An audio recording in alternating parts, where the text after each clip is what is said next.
성경에는 하나님이 사람에게 말을 걸어오신 하나님의 질문들이 많습니다. 그 질문에 대답을 잘하는 사람은 구원받는 것이고, 대답을 못하면 구원과 하나님의 복과 멀어가는 내용들로 가득 차 있습니다. 신약의 예수님의 질문, 퀘션이라고 하는 질문에 인간의 대답을 300번 정도 나오고 있습니다. 구약에 하나님의 성부 하나님의 직접 질문도 있지만 선지자를 통하여 간접 질문까지 합치면 약 1000번 이상 하나님의 질문이 있다, 이렇게 볼 수가 있습니다. 하나님이 질문하신 최초의 질문은 무엇이냐 하면, 아담아 네가 어디 있느냐, 이걸 물어보셨다는 거죠. 두 번째 질문은 가인에게 내 아우 아벨이 어디 있느냐, 그리고 세 번째는 사라의 여종 하가라, 내가 어디서 왔으며 어디로 가느냐, 그 질문인데, 오늘 모세에게 하나님 질문은 내 손에 있는 것이 무엇이냐, 하나님 물어보셨다는 거죠.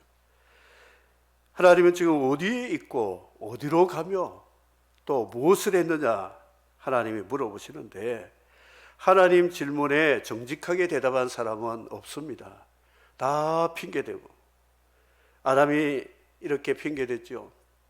하나님이 내게 갈비뼈로 만들어준 저 여자가 먹으래서 먹었습니다. 하와야 너는 왜 먹었니? 하나님 만드신 저 뱀 때문에 먹었습니다. 전부 네 탓이고 내 탓이고 탓을 하는 인생들을 봅니다. 정치인들이 제일 많이 쓰는 용어가 탓입니다. 당신 탓이다.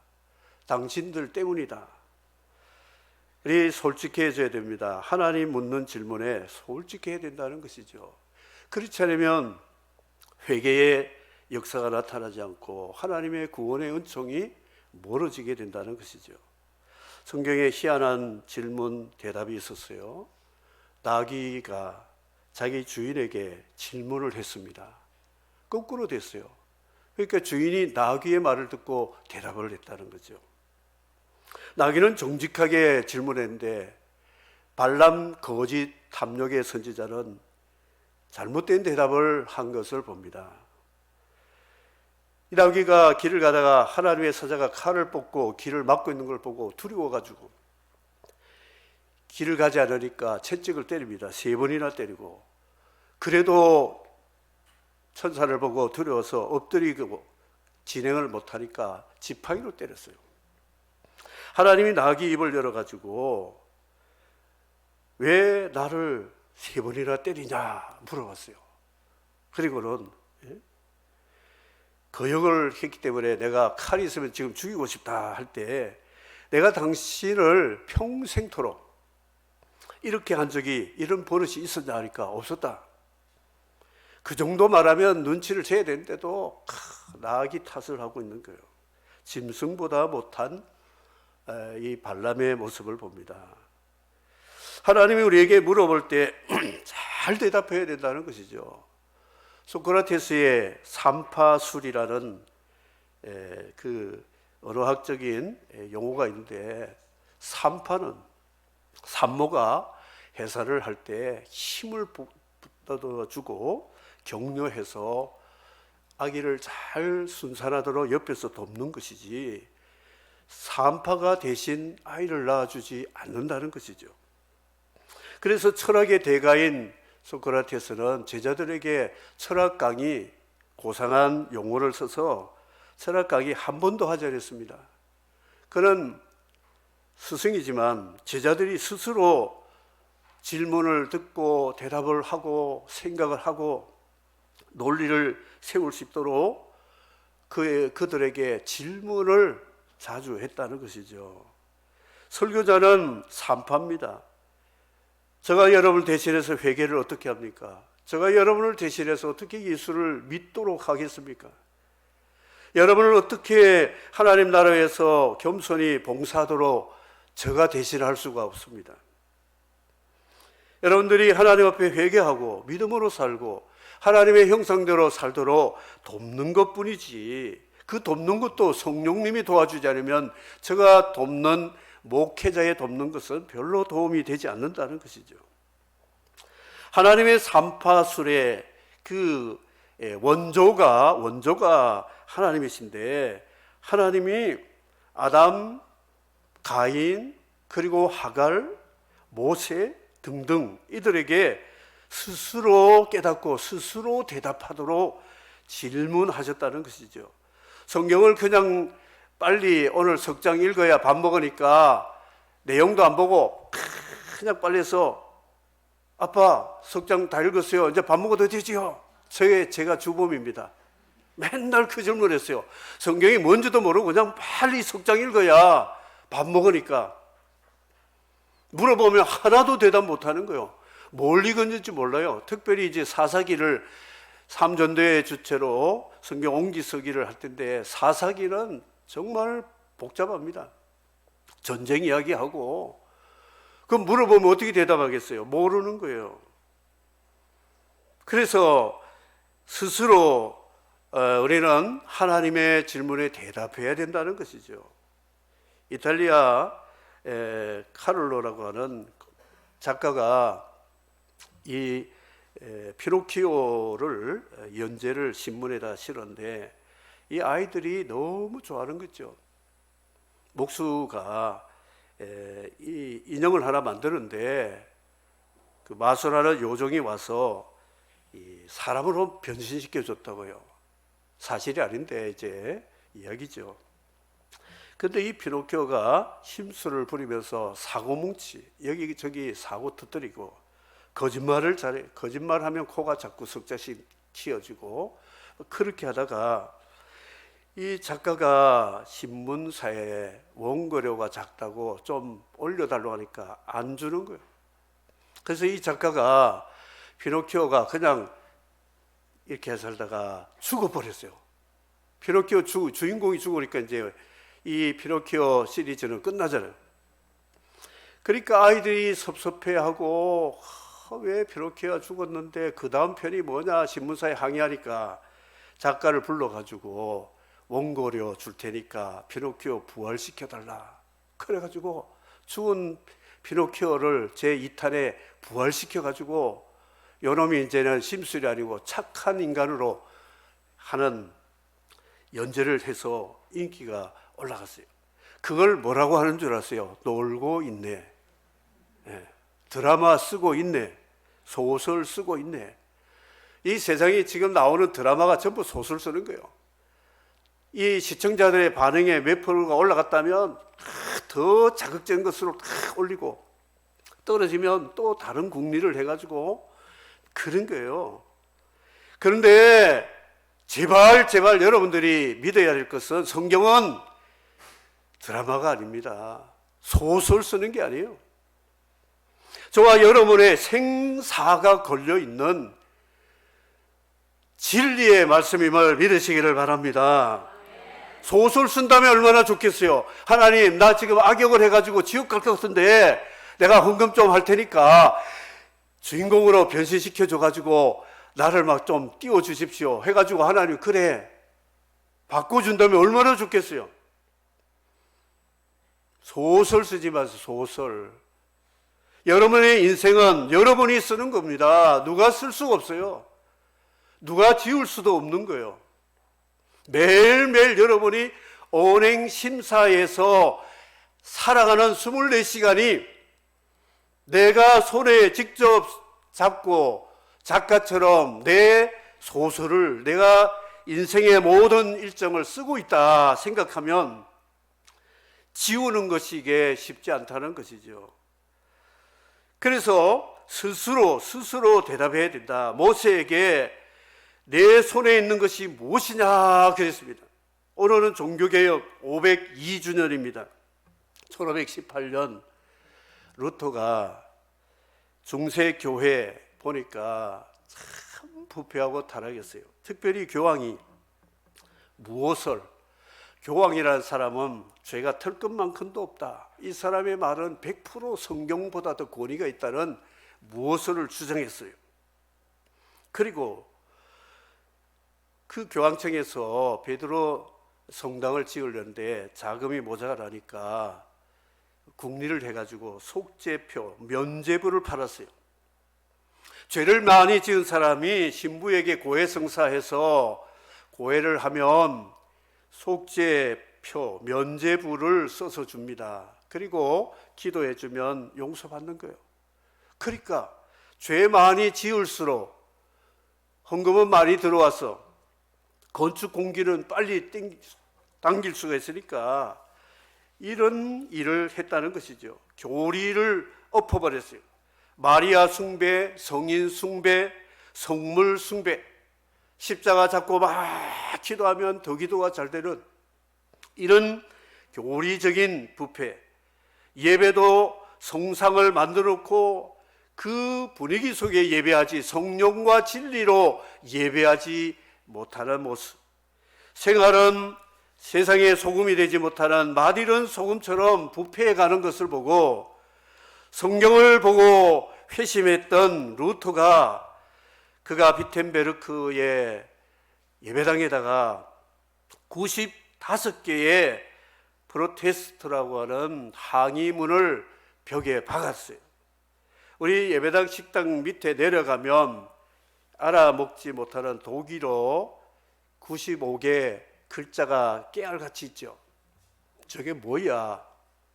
그게 바로 루터가 비텐베르크에 붙였던 95개 항의문이었어요.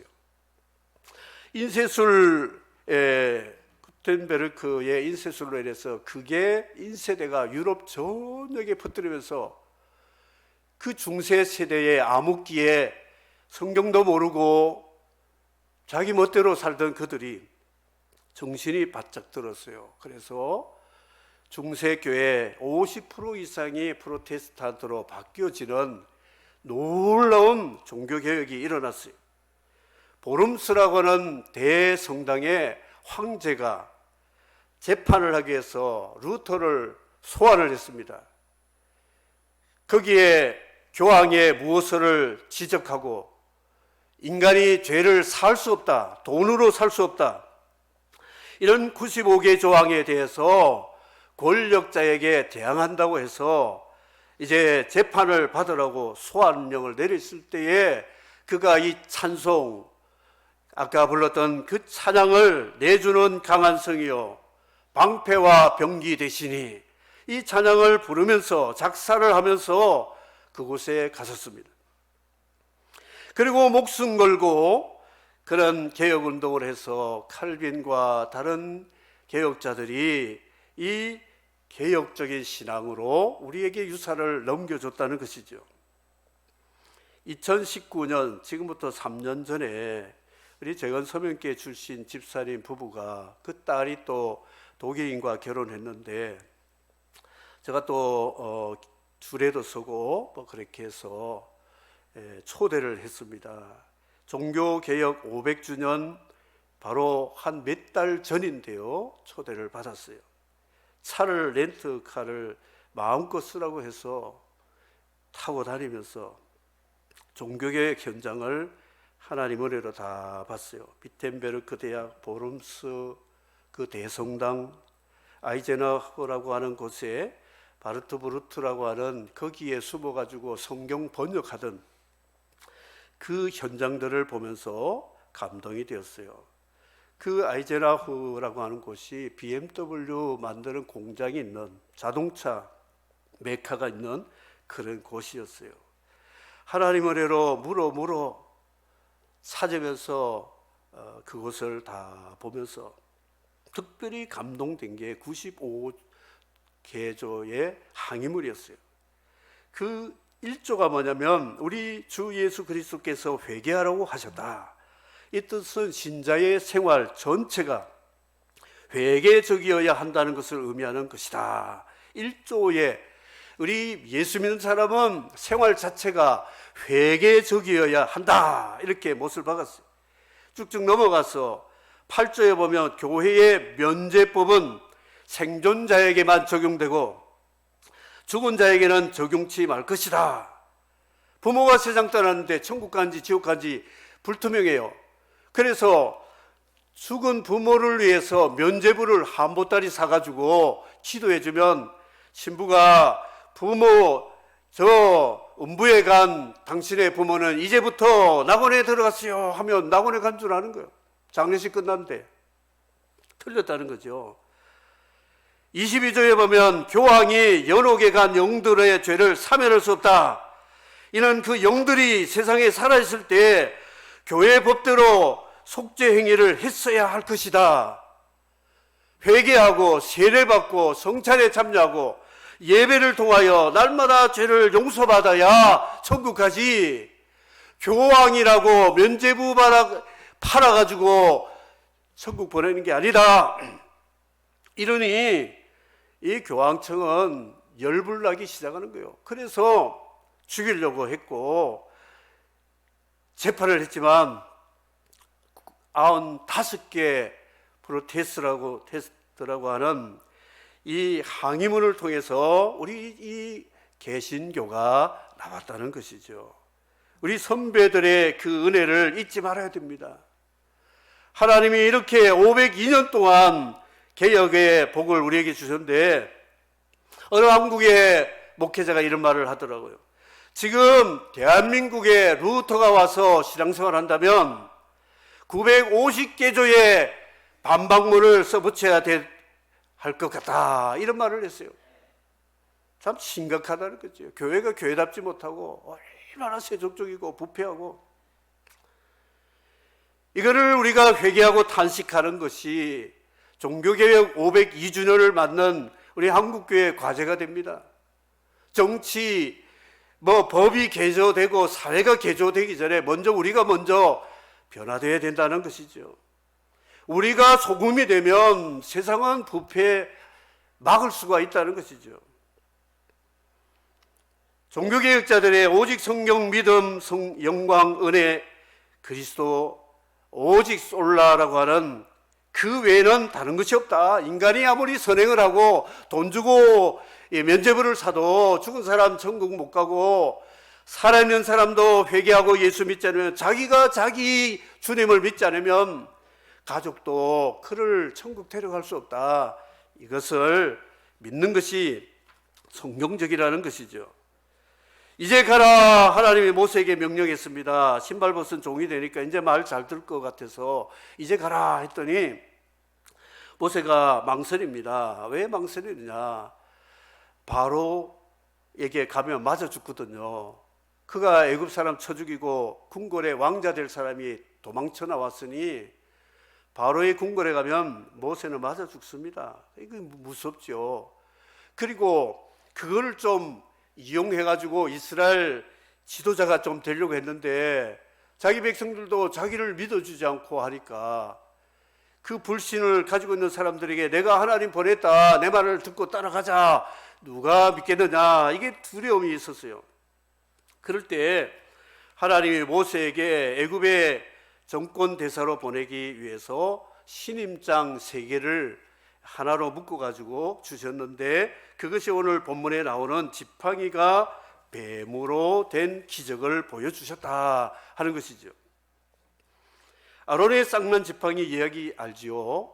12지파 두령들이 서로 헤게모니 잡으려고 제사장 되려고 하니까 지팡이 하나씩 가져와라 이름 써가지고 회막에 들어갔다 하룻밤 정을 하니까 아론의 지팡이에서 살구 꽃이 피고 살구 열매가 맺었다고요. 자, 열매, 살구, 꽃 피고 열매 맺은 지팡이 주인 나와라. 하나님 말씀하셨죠. 아론이 나왔어요. 이 사람이 제사장이다. 너희들은 다 집으로 가라. 그게 이제 하나님이 주신 주권이라는 거예요. 인정받는 권세라 이렇게 말할 수가 있습니다. 모세의 손에 지팡이.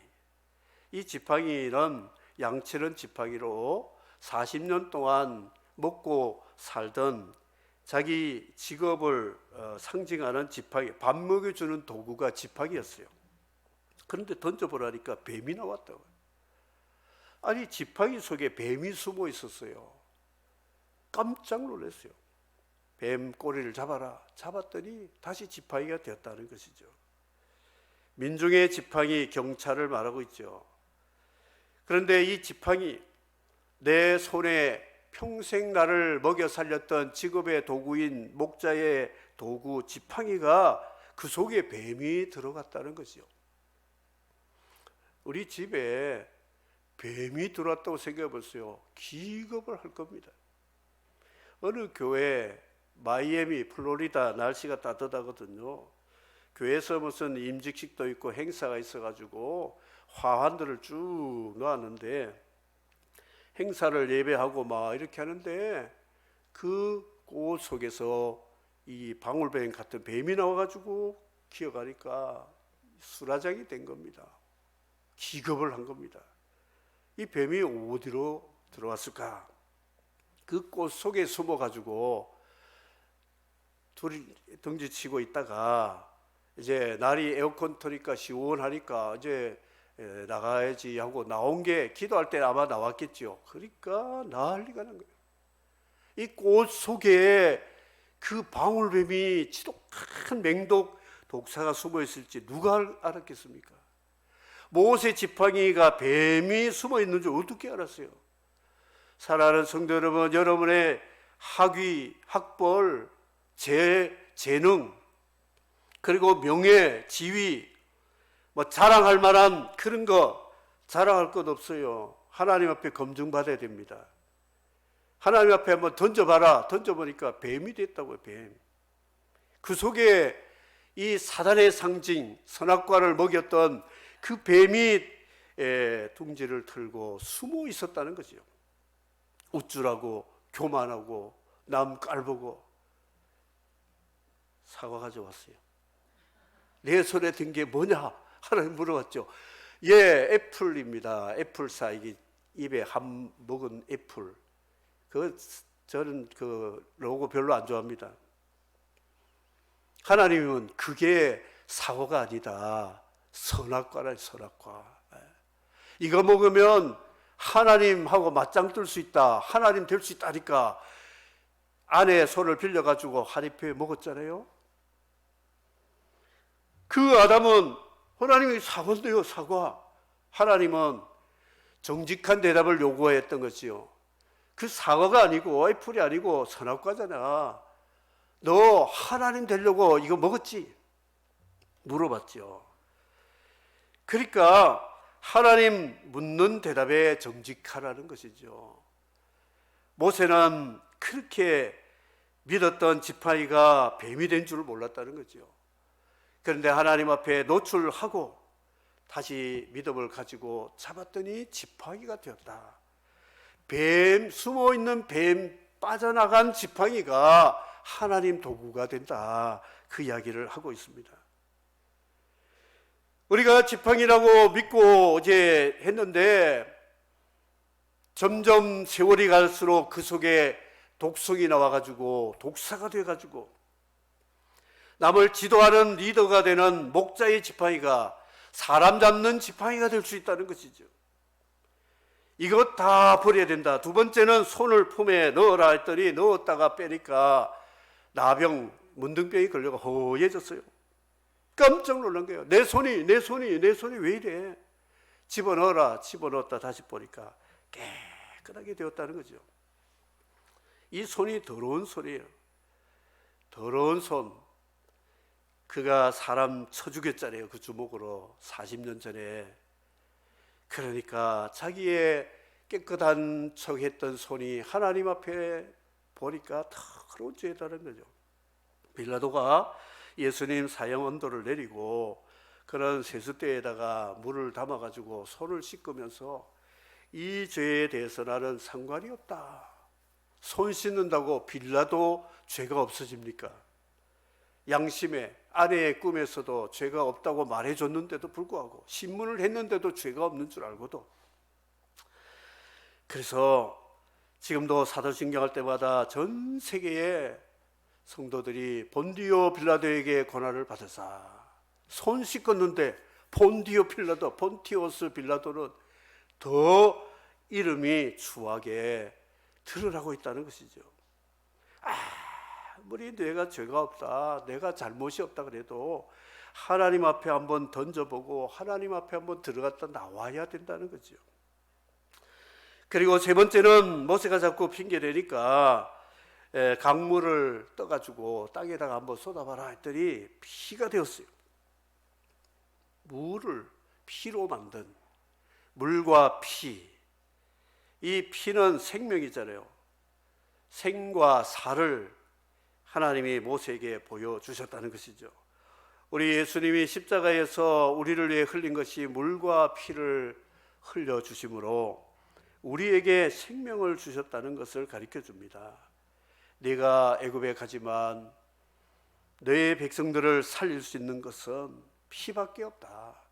어린 양의 피, 유월절의 피로 죽을 인생을 살려서 하나님의 백성으로 삼을 징조를 보여주시면서 이것이 모세에게 준 신임장, 대사에게 정권을 맡기는 신임장으로 세 가지를 주셨다, 이렇게 말할 수가 있습니다. 그런데도 모세는 핑계대고 말할 줄 모릅니다. 본래 하나님 나라에 잘 쓰임받은 사람들 보면요, 말을 언변이 눌변입니다. 모세도 눌변이라 그랬고 이사야도 부족하다고 그랬는데 하나님이 학자의 혀를 주셔가지고 말 잘하게 해주셨고, 바울 사도도 내가 말에는 조라나 이렇게 말한 거 보니까 말 잘 못했던 것 같아요. 그러니까 하나님의 일은 말로 되는 것이 아닙니다. 믿음으로 되니까. 그러니까 대변인 아론을 하나님 만들어 주셨고, 그리고 애굽 바로에게 가면 맞아 죽는다 했더니 하나님이 모세에게 안심시키면서 내 생명을 찾던 자들이 다 죽었다, 다 죽었다. 이제는 걱정하지 말고 두려워하지 말고 내가 너와 함께 할 테니 이 지팡이만 가지고 가라. 하나님의 지팡이를 가지고 가라. 하나님이 보내셨다는 것이죠. 신벗은 종, 뱀 때려잡은 종, 더러운 손 깨끗하게 정결함을 얻은 이런 사람이 하나님의 백성을 애굽에서 구출하는 출애굽 운동에 앞장서서 쓰임받는 하나님의 신임을 받은 하나님의 사람 모세가 되었다는 것이죠. 사랑하는 성도 여러분, 사람에게도 신용이 있어야 되지만 하나님에게는 신임을 받아야 됩니다. 신임장이 있어야 돼요. 하나님이 신임장. 다른 나라에 가서 대사가 신임장을 제출하지 않으면 대사로 일할 수가 없습니다. 하나님은 우리에게 신임장이 있어야 된다 하는 것이죠. 우리 속에 숨어있는 이 뱀을 잡아야 됩니다. 그리고 우리의 더러운 손을 깨끗하게 씻음 받아야 되고, 그리고 생명의 피로 내가 죽었다가 살아난 체험을 해야 돼. 예수님의 십자가 보혈이 능력이 얼마나 우리를 죽음에서 사망에서 생명으로 옮겼다는 피의 능력을 고백할 줄 아는 사람이 이제 이 시대의 엑소도스라는 출애굽 운동가로 하나님의 도구로 쓰임받게 된다. 우리 예수 믿는 사람들은 다 출애굽 운동해야 됩니다. 한 사람밖에 없습니다. 장로님 아멘입니다. 가세요. 대한민국 교회가 지금 출애굽 운동은 안 하고 엉뚱한 운동을 하고 있어요. 민중운동, 무슨 운동, 전 소설 쓴다, 저는 속으로 그럽니다. 백날 해봐라 되는가? 예수 이름 증거도 안 하고 십자가 증거도 하지 않고 뭘 하겠다는 거야? 종교계의 502주년에 루터와 칼빈을 한번 보라고요. 그 목숨 걸고 하나님의 복음을 수호하기 위해서 그토록 했지. 우리가 바로 서면 우리나라 하나님 망하지 않습니다. 하나님 지켜주세요. 걱정은 정치인들 하라 그러고 우리는 그냥 기도하고 나가면 돼요.